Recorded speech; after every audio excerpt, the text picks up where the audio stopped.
Good morning, class. Hopefully, all of you fit and fine at home. Stay healthy and happy. Okay, so let me start today's topic, chapter 2. Chapter 2 से भी हम start करने जा रहे हैं, जो पहले भी हम प्रीवियसली जिसके बारे में बात कर चुके हैं, कंट्रोल एंड कोऑर्डिनेशंस एनिमल्स में बात हो रही है। तो सबसे पहले आज का जो टॉपिक है वो है रिफ्लेक्स एक्शन और reflect are clear that it. But ये सारी प्रोसेस होनी कैसे है इसके बारे में बात करने जा रहे हैं। तो first of all we know that about the nervous systems. Nervous systems को किस तरह से क्लासीफाई किया गया है, उनके स्ट्रक्चर्स, उनके बेसिक फंक्शंस के बेस पे, उसको हम सबसे पहले जानेंगे। तो उससे पहले हमें नर्वस या न्यूरॉन, नर्वस में सबसे छोटी जो यूनिट है या सबसे बड़ा जो पार्ट रोल प्ले करता है वो है मेरा न्यूरॉन।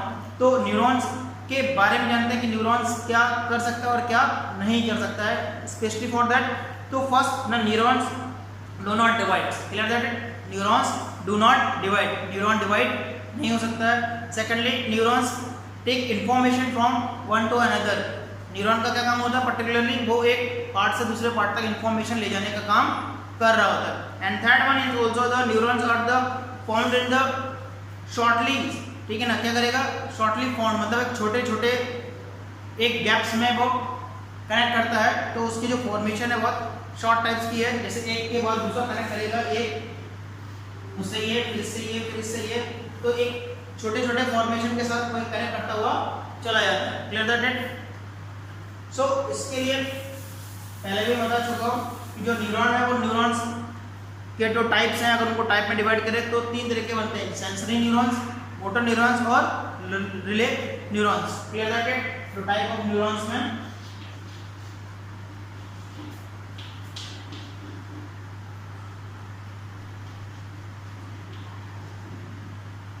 फर्स्ट है सेंसरी,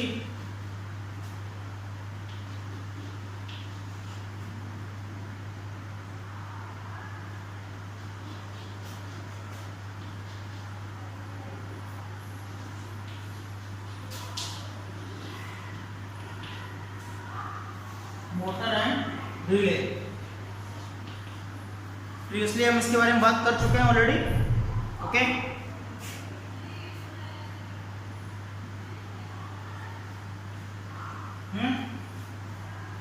कि हम इनको इफेक्टर्स और रिसेप्टर्स एंड कनेक्टर्स के टाइप से। तो ये जो न्यूरॉन है वो किस तरह से फंक्शनिंग कर रहा है, तो जो सेंसरी न्यूरॉन्स हमारे हैं वो हमारे रिसेप्टर की तरह काम कर रहे होते हैं, रिसेप्टर की तरह से वर्क कर रहे होते हैं। तो sensory neurons may be as a work और as a function is the receptors which any formation any stimulus about the external environment की बात कर रहे हैं, तो जो एक मैसेजिंग लेके आने का काम कर रहा होता है वो हमारा कौन कर रहा है, सेंसरी न्यूरॉन्स जो कर रहे होते हैं, जो सेंसेशन फील करते हैं, चाहे वो हीट हो, चाहे वो टेस्ट हो, चाहे वो स्मेल हो, जो कुछ भी जो डिटेक्ट करने का काम हो रहा है, जो इसके थ्रू होता है, किसके थ्रू होता है, हमारे सेंसरी न्यूरॉन्स के थ्रू हो रहा होता है, clear that it, okay. Second one is motor neurons. Motor neurons को हम लोग क्या बोलते हैं, इफेक्टर्स। क्या बोलते हैं, इफेक्टर्स। इफेक्टर्स का मतलब क्या होता है कि वो उस प्रोसेस को, जो प्रोसेस होने जा रही है आगे, उसको किस तरह से इफेक्ट करेगा या एक कनेक्ट कैसे करेगा। तो यहाँ पे सीएनएस, सेंट्रल नर्वस सिस्टम, इसके साथ कनेक्ट हो रहा है, ठीक है। सेंट्रल नर्वस सिस्टम्स को ये कनेक्ट करेगा स्पाइनल कॉर्ड और ब्रेन के थ्रू। कहाँ से आ रहा है, सेंसरी न्यूरॉन्स वहाँ तक लेके आएंगे मैसेज को, मोटर न्यूरॉन्स तक लेके आएंगे। मोटर न्यूरॉन्स उसको पास ऑन करने का काम कर रहा है और सीएनएस तक लेके जाने का काम करेगा, और सीएनएस पेरिफेरल सिस्टम से जुड़ा होता है। तो सीएनएस और पेरिफेरल सिस्टम को भी हम आगे डिस्कस करेंगे कि क्या होता है, ये पूरा सिस्टम किस तरह से वर्किंग कर रहा होता है, क्लियर दैट इट। इसके बाद जो प्रोसेस आपकी होती है रिले न्यूरॉन्स में, ये होते हैं कनेक्टर्स। क्या होता है, आप इन दोनों प्रोसेस को कनेक्ट करने का काम, डायरेक्टली ब्रेन के साथ कनेक्ट करने का काम कर रहे हैं हमारे relay neurons, clear that it. तो जो रिले न्यूरॉन्स है वो हमारा connector, specially for that connectors कह सकते हैं इसको, कि मेनली हमारा कनेक्ट करने का काम कर रहा है किसी एक पर्टिकुलर मैसेज को लेके जाने का और वापस लेके आने का। जैसे एक मैसेज यहाँ से गया है और वापस वो इस मैसेज आया है, क्लियर दैट इट, जो कि अभी रिफ्लेक्स एक्शन और रिफ्लेक्स आर्क में हम क्लियर करेंगे कि किस तरह से मैसेज जाता है और किस तरह से मैसेज वापस आता है और एक कंप्लीट एक्शन क्रिएट होता है। तो with the help of the 3 neurons, that is sensory, motor and relay. Clear that it?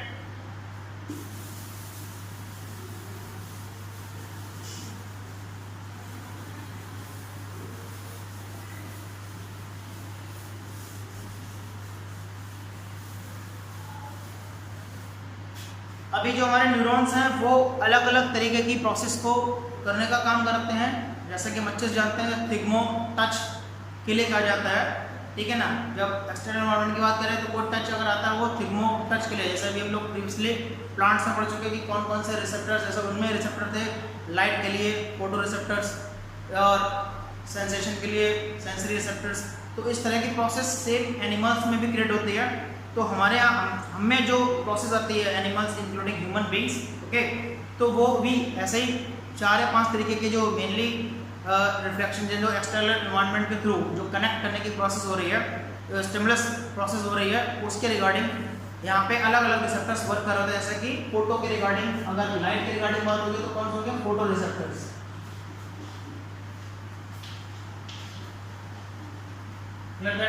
तो फोटो रिसेप्टर किसके रिगार्डिंग वर्क करेगा, लाइट के रिगार्डिंग।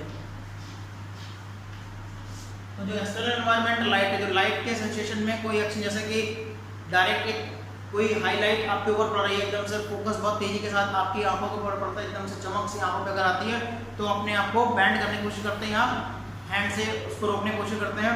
तो ये जो सडन एक्शन हो रहा है अपने आप को सेव करने का, आंखों को प्रोटेक्ट करने के लिए, उसको बचाने के लिए, या हम क्लियरली बात उसको देख पाए, तो ये सब चीज़ों को करने के लिए एक एक्शन क्रिएट हो रहा है।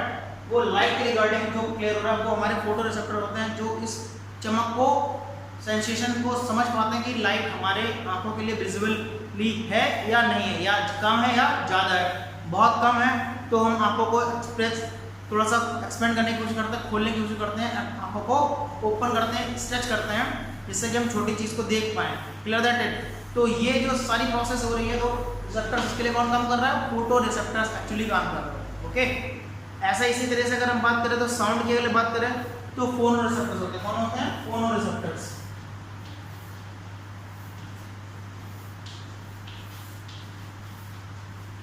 ये हमारे साउंड को क्रिएट करते हैं। Clear that it? अब जो साउंड अगर हमें सुनाई पड़ रही है, बहुत तेज साउंड आ रही है तो भी हम उसको अवॉइड करने की कोशिश करते हैं, और बहुत कम साउंड अगर आ रही है तो उसके लिए हम अपने आप ईयर्स को उसके पास तक ले जाने की कोशिश करते हैं और कोशिश करते हैं सुनने की कि वो साउंड हमें सुनाई दे जाए। Clear that? या बहुत हल्की साउंड भी हमें इसलिए सुनाई दे जाती है, जो कि हमारे हर्ट्स है, जिसको 20 हर्ट्स के अकॉर्डिंग हम लोग काउंट करते हैं। 20 हर्ट्स है, उससे ज़्यादा 20,000 हर्ट्स या 200 हर्ट्स जो भी इसकी फ्रिक्वेंसी है, उस मिनिमम फ्रिक्वेंसी हमारी इससे ज़्यादा होती है, बहुत ज़्यादा होती है। या डेसिबल में अगर काउंट करें तो 40 डेसिबल तक हम लोग सुन सकते हैं, या 70 या 60 डेसिबल ये नॉइज पोल्यूशन में आ जाता है। Clear that? तो 40 डेसिबल की जो फ्रिक्वेंसीज है उस पर हम सुन सकते हैं। अगर उससे ऊपर अगर जा रहा है तो वो नॉइज पोल्यूशन की कैटेगरी में चला जाता है। और जो हर्ट्स में अगर उसके फ्रिक्वेंसी बेस पर काउंट करें तो 20,000 तक हम लोग सुन सकते हैं ईजिली। और अलग अलग एनिमल्स में अलग अलग सुनने की कैपेसिटी होती है, उनकी फ्रिक्वेंसीज के बेस पे, कि बहुत लाउड कोई सुन सकता है, कोई सुनने, जैसे जानवर होते हैं ईजिली वो ज़्यादा साउंड में चौंकने लगते हैं, इधर उधर भागने लगते हैं, क्योंकि वो साउंड उनके लिए डिस्टर्बिंग एलिमेंट का काम कर रही होती है। Clear that it? सो फोनो रिसेप्टर्स यहाँ पे इस तरह से वर्क करेगा साउंड के अकॉर्डिंग। फोन से मतलब बना है phono receptor. Clear that it? Now the taste की बात करें तो टेस्ट के लिए हम जानते हैं अच्छे से, हमारे जो रिसेप्टर्स होते हैं वो रिसेप्टर्स होते हैं कौन से, गैस्ट्रिक रिसेप्टर्स। कौन से रिसेप्टर होते हैं, गैस्ट्रिक रिसेप्टर्स होते हैं, जो कि गैस्ट्रिक रिसेप्टर्स हमारे टेस्ट को, जो टेस्ट बर्ड्स हमारे टंग के जो 4 पार्ट्स हैं यहाँ पे मेनली, तो अलग अलग जगह पे ये 4 जगह स्पेशली लगे रहते हैं जो टेस्ट के लिए, बिटर, स्वीट और सॉल्टी एंड स्वीट के लिए स्पेशली वर्क करते हैं। जैसे जनरली क्वेश्चन जब पुटअप होता है कि जब हमें जुकाम होता है, ठीक है ना, तो जुकाम में टेस्ट नहीं आता है। वाई? अगर हमारी नाक बंद है तो हम कुछ भी खाते हैं तो उसका टेस्ट नहीं आएगा। क्या रीज़न है? क्योंकि जो नोजल ट्रैक है हमारा, जहाँ से एयर पास कर रही है, ठीक है, इस जगह से, तो और यहाँ से म्यूकस इकट्ठा हो जाता है, वो म्यूकस क्या करता है, इन रिसेप्टर्स को, सेंसेशन को बंद कर देता है, ब्लॉक कर देता है। तो जब ब्लॉक हो जाएगा तो वहाँ से उसकी स्मेल नहीं आएगी, एयर, क्योंकि ट्रैक हमारा एक ही है, ठीक है ना, तो वहाँ से टेस्ट को खत्म कर देगा। बंद कर देते हैं। Clear that it?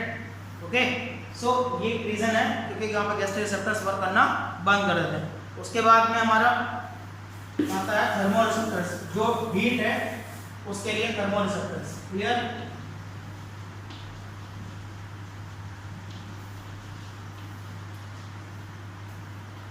ये हीट सेंसेशन के लिए कुछ भी गर्म, बहुत ज़्यादा गर्म है, हल्का गर्म है, ये सब चीज़ों को करने के लिए हमें किसके थ्रू पता लग पाएगा?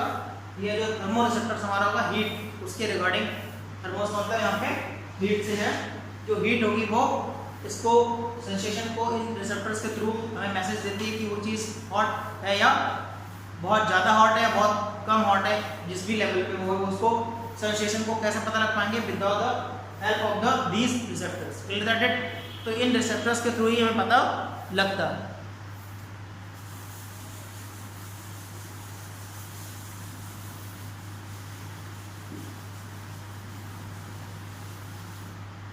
नाउ नर्व्स की बात करें अब, तो नर्व्स स्पेशली अलग अलग तरीके की होती है हमारी बॉडी में। जो नर्व्स होते हैं वो नर्व्स हमारी बॉडी में स्पेशली जो वर्किंग कर रही होती हैं, जो पूरा स्ट्रक्चर बनाया हुआ है, पूरा जो सिस्टम बनाया हुआ है, वो दो तरीके से बनाते हैं। क्रेनियल नर्व्स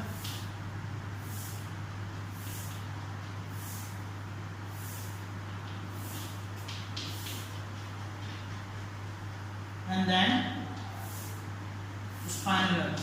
Okay,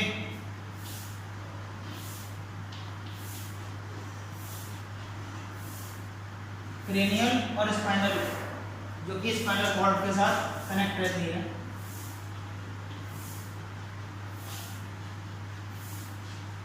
ओके, सो जो क्रेनियल नर्व है, क्रेनियल समझते हैं आप, हमारी जो खोपड़ी का जो हिस्सा है, जो सबसे ऊपर, जो सबसे हैवी प्रोटेक्टेंट है, जिसमें के अंदर ब्रेन सिचुएटेड है। Clear that it? तो ब्रेन को प्रोटेक्ट करने के लिए एक बहुत बड़ा सेल बनाया गया है, बहुत हार्डेस्ट पार्ट बनाया गया, सबसे ज़्यादा मजबूत पार्ट अगर कहें तो हम, ठीक है ना। स्पेशली अगर बात करें तो जो पीएम होता है, पीएम मतलब पोस्टमार्टम होता है, तो पोस्टमार्टम में ब्रेन के इस वाले पार्ट को खोला जाता है, वो भी हथौड़ी और छेनी के साथ में। Clear that? इतना ज़्यादा हार्ड होता है ये सब्सटेंस। तो ये जो क्रेनियल नर्व्स होती है सबसे ज़्यादा, ये सबसे पहले मसल्स, इनके साथ एक बोन्स बनी होती हैं, लगभग 12 पेयर्स बोन्स होती है हमारे पूरे जॉ रिलेटेड। ये जो हमारा यहाँ से लेके यहाँ तक का जो पार्ट है, ये इसमें लगभग 12 पेयर्स बोन का होता है, और सबसे हार्डेस्ट पार्ट जो हमारा होता है क्रेनियल्स का होता है, और इनके अंदर होती है cranial nerves. Clear that it? तो जो क्रेनियल नर्व्स हैं वो सबसे इंपॉर्टेंट रोल प्ले करती हैं, क्योंकि जो मैसेजिंग अब आएगी आगे वो क्रेनियल नर्व्स के थ्रू होके पास होगी, और उसके बाद स्पाइनल कॉर्ड्स में स्पाइनल नर्व्स होती हैं जो इस प्रोसेस को करने का काम कर रही होती हैं। Clear that it? तो क्रेनियल नर्व्स और उसके बाद हमारी स्पाइनल नर्व्स। तो स्पाइनल नर्व्स किस तरह से वर्किंग कर रही हैं, इसके बारे में हम लोग अब आगे कर रहे हैं। ओके, अब जो नर्व्स हैं वो हम पहले डिस्कस कर चुके हैं उनके बारे में। सेंसरी नर्व्स हैं, मोटर नर्व्स हैं और रिले नर्व्स हैं। तो ये जो नर्व्स हैं वो किस तरह से कनेक्टिंग करेंगी, किस तरह से प्रोसेस करेंगी, ये 1 बाय 1 उनको हमें समझना है। ठीक है, तो इसको समझने के लिए क्रेनियल नर्व्स और क्रेनियल नर्व्स में स्पाइनल नर्व्स, ये किस तरह से कनेक्ट है, क्रेनियल नर्व्स क्या फंक्शन कर रही हैं, क्रेनियल नर्व्स कैसे मैसेज जाएगा, क्रेनियल नर्व्स कैसे ब्रेन के साथ, जो क्रेनियल नर्व्स है एक्चुअली वो पूरे ब्रेन पार्ट को होल्ड कर रही होती है। जैसे ये ब्रेन हमारा है, ठीक है ना, तो इन ब्रेन में अलग अलग जो स्ट्रक्चर्स फॉर्म कर रही हैं इस तरह से ये, और इसके बाद जो पास ऑन कर रही हैं वो हमारी हैं स्पाइनल नर्व्स, और यही पूरे स्पाइनल कॉर्ड नीचे तक जाके बनती है। Clear that it? तो ये जो प्रोसेस है इस तरह से कनेक्ट है। तो क्रेनियल नर्व्स पूरे क्रेनियल मतलब हमारे इस खोपड़ी वाले पार्ट में अंदर की तरफ सेटेड रहती हैं, और जो स्पाइनल नर्व्स हैं वो नीचे की तरफ आके ओपन होती हैं और फिर डिस्ट्रीब्यूट हो जाती हैं पूरी body. Clear that it?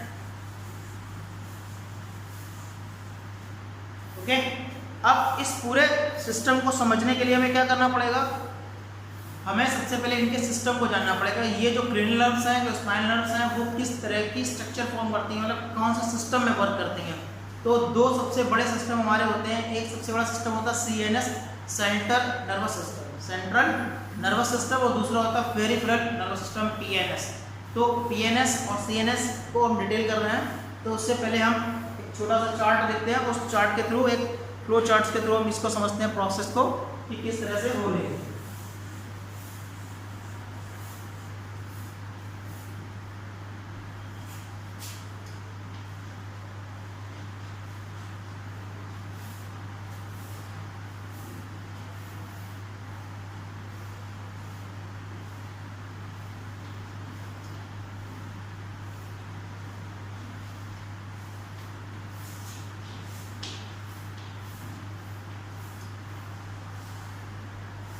System को समझने के लिए हम दो तरीके के सिस्टम्स को समझते हैं। पहला जो नर्वस सिस्टम है वो टू टाइप से डिवाइड है। पहले एक तो हमारा है CNS सेंट्रल नर्वस सिस्टम और दूसरा है PNS peripheral nervous system. Clear है? CNS जो हमारा है वो दो तरीके की या उसमें कहना चाहिए दो फंक्शनिंग को कंट्रोल करता है। एक तो हमारे ब्रेन को एंड देन स्पाइनल कॉर्ड को। ठीक है,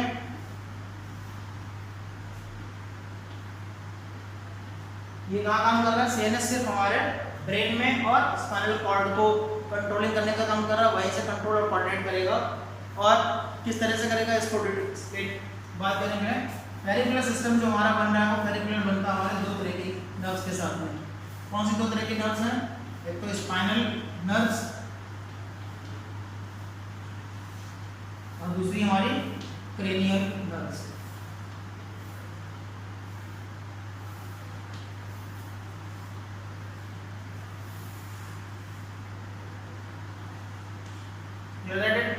अब ये जो सिस्टम है वो दो तरीके के सिस्टम्स में डिवाइड हो जाता है आगे चल के। जो PNS है, जो पेरिफेरल नर्वस सिस्टम है, वो दो तरीके के अलग अलग जो सिस्टम है हमारे, जो स्पाइनल नर्वस सिस्टम है उसको और जो क्रेनियल नर्वस सिस्टम है इसको। क्लियर? ये यहाँ पे खत्म हो गया, ये ब्लॉक हो गया। इसके बाद ये स्टार्ट हो जाता है। इसमें दो तरह के बनते हैं, एक तो सेंसरी न्यूरॉन्स और दूसरे होते हैं मोटर न्यूरॉन्स। ठीक है,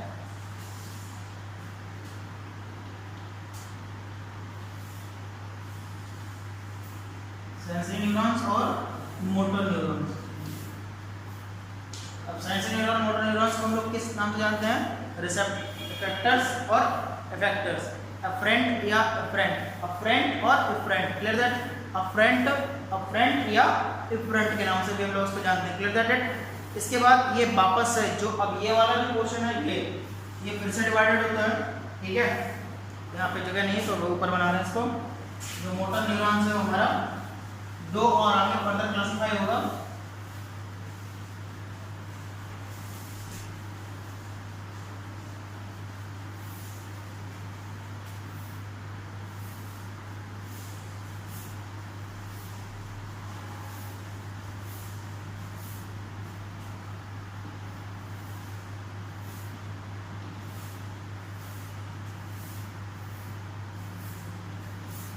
motor nerves again two types। एक होती है सोमैटिक और दूसरी होती है ऑटोमेटिक या ऑटोमोनिक। ठीक है ना, ऑटोनॉमिक्स या हमारी सबसे पहले स्टार्ट हो जाती है सोमैटिक और ऑटोनॉमिक।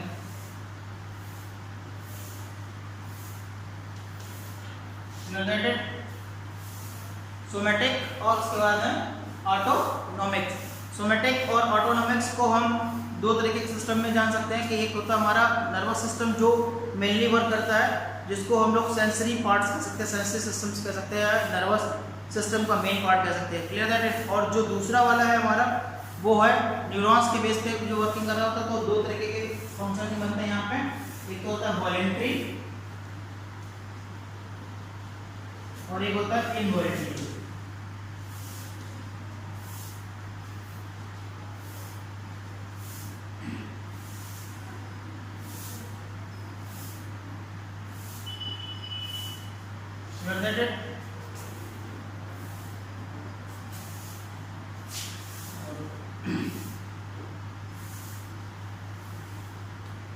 वॉलेंट्री और इनवॉलेंट्री। Clear that?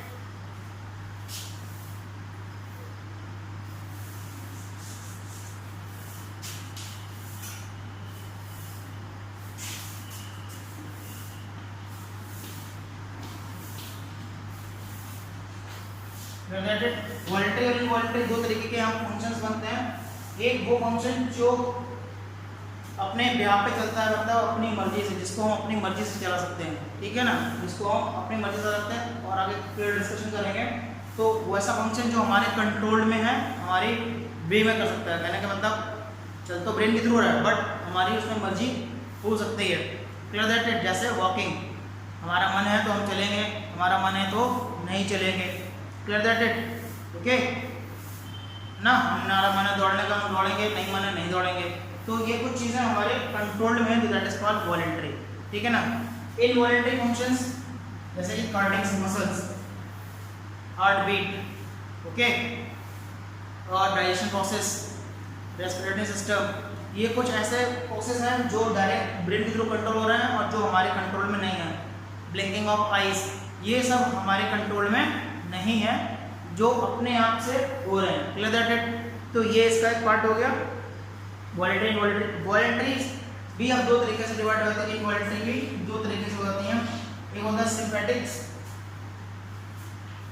और एम्फीबैटिक्स, या ऑटोमेटिक जिसको बोलते हैं, एम्फीबैटिक्स एंड ऑटोमेटिक। तो दो तरीके का सिस्टम होता है, एक होता है सिंपैथिक, ओके, और दूसरा होता है पैरा सिंपैथिक्स। तो सिंपैथिक्स और पैरा सिंपैथिक्स डायरेक्ट कनेक्ट हमारे होते हैं किससे, ये तो हमारे स्केलेटन से कनेक्ट हो जाता है, स्केलेटन से, और ये हमारे जो दोनों सिस्टम्स हैं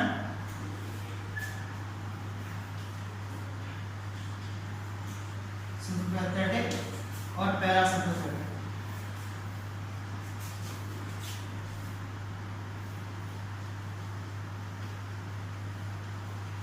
ये दोनों आपस में कनेक्ट हो जाते हैं, ये दोनों कार्डियक मसल के साथ, इसके साथ कार्डियक मसल्स,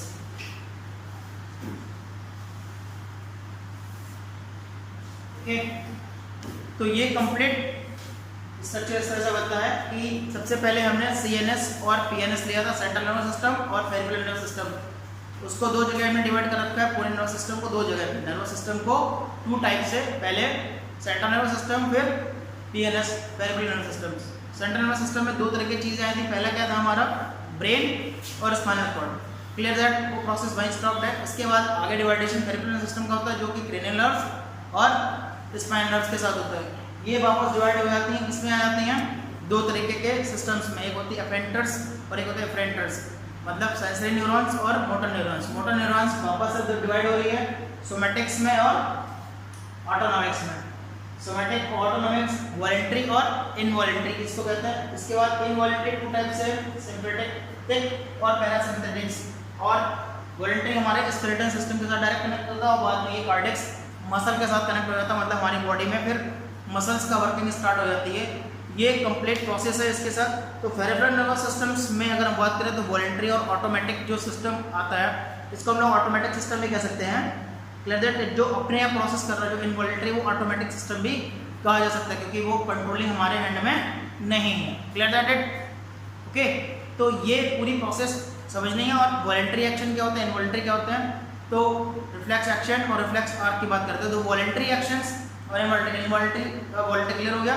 वॉलंटरी में क्या हो रहा है कि सारे एक्शन, सारी वर्किंग हमारे कंट्रोल में है, हम चाह के वो काम कर सकते हैं और नहीं भी कर सकते, क्लियर दैट। बट इनवॉलंटरी में ऐसा नहीं होगा। अब बात करते हैं रिफ्लेक्स एक्शन और रिफ्लेक्स आर्क की।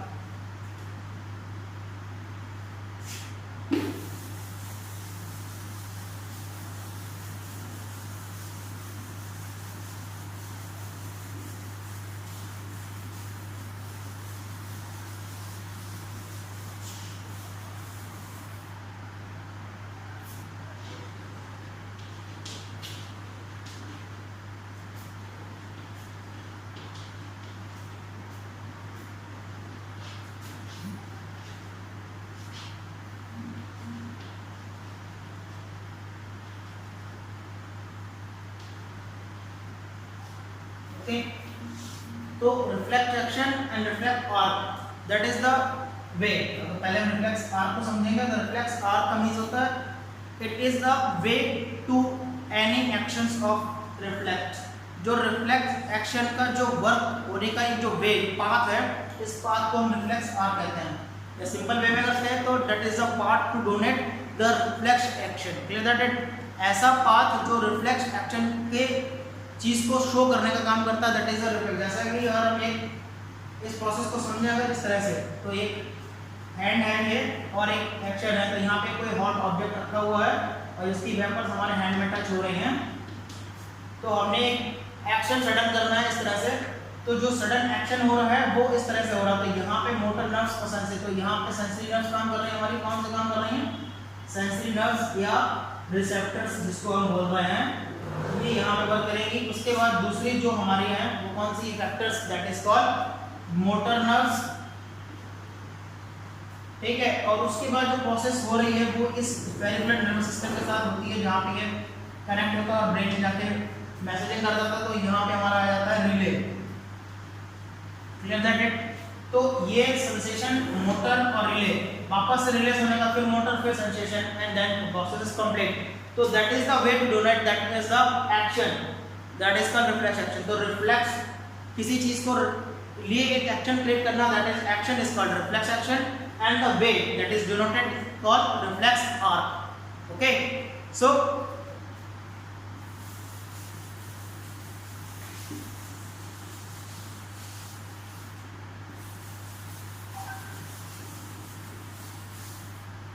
clear? तो एक्स्ट्रा एक्शन जिसको हम कह सकते हैं कि actions by the process of any regarding any external environment, अगर किसी भी एक्सटर्नल एनवायरनमेंट के थ्रू अगर हम कोई भी ऐसा एक्शन क्रिएट कर रहे हैं जो सडन हो रहा है, that is a sudden process, that is called action, and that is the way to denote. अब जो इसको, इस प्रोसेस को करने के लिए रिसेप्टर्स और हमारे सेंसरी न्यूरॉन्स या सेंसरी रिसेप्टर्स जिसको बोल सकते हैं, रिसेप्टर काम कर रहे हैं, इफेक्टर्स काम कर रहे हैं और कनेक्टर्स काम कर रहे हैं। तो ये जो कंप्लीट प्रोसेस हो रही है एक वे में जा रही है और वापस उसी वे में आती है, क्लियर है। तो ये कंप्लीट प्रोसेस एक एक्शन हो गया, और इस एक्शन को शो करने के लिए जो एक वे बना है वो हमारा उसका आर्क होगा, क्लियर दैट इट। तो आज के लिए सिर्फ इतना ही रखेंगे। नेक्स्ट लेक्चर में हम लोग आगे डिस्कस करेंगे जो हमारा सीएनएस है वो कितना इंपॉर्टेंट है, सीएनएस किस तरह से वर्क करता है, उसमें क्या क्या है, उसके बाद हम ब्रेन को डिस्कस करेंगे। तो any doubt in this topic, any curies like that, and also the find the questions about related. Okay, thank you guys.